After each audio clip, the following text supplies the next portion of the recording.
জয় হিন্দ। আরেকটা নতুন ব্লগ আমাদের স্বাগতম জানাই আমি। এই ব্লগ নাম্বার 18 ব্লগ নাম্বার 18। তো আমি কবার চাইতেছি মানে বহুদিন ধরে কামত ব্যস্ততার জন্য রেগুলার ভিডিও আপলোড করবার পাইতেছি না। আপনারা বোধহয় কী ভাবতেছেন আমি জানি না, কি কই মানে খুবই বিজি আছি, তামাম বিজি। আমি আপনাদের লগে প্রকাশ করবার পাইতেছি না যে একটা ভিডিও আপলোড করবো, এতটুকুই টাইম পাই না।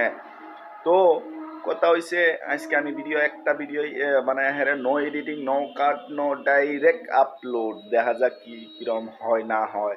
তো আমি বেশি কথা বাড়াবার চাই না। কথা হয়েছে মানে এটাই কবার চাই যে আপনাদের লগে বহুদিন ধরে ভিডিও বানাইতেছি, আমার মনটা খুবই হালকা, মনটা ফ্রেশ ফ্রেশ করে কয় বহুতই আনন্দমূলক মন আমার। কারণ এই জন্যই আপনাদের লগে আমি আলোচনা করতেছি, না হলে ডিপ্রেশনও যাইতাম।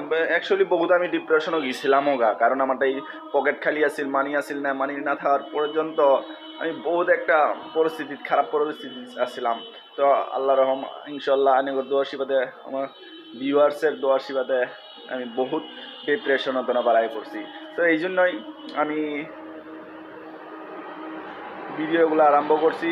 তো আমার সোলারের কামও বহুত আগ বাড়ছে। আমি সেলসম্যান এলাও পর্যন্ত একটা গাড়িও সেলস দিবার পাইনি। ওদিনকে গুয়াহাটি গেছিলাম, হেড অফিসে গিয়ে যায় হ্যাঁ বহুত পেদানি কারে কয় গাড়ি সেল দিবার পাই না।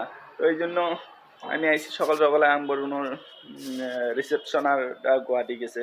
তো আজকে দোকান শোরুম আমি খুলছি, দেখা যাক কী করা যায়। শোরুমের গাড়ি দেখবার পাইন guys, this is our stock. Okay, তো আমি বেশি কথা বাড়ানি মানে হবো আর কি কমো।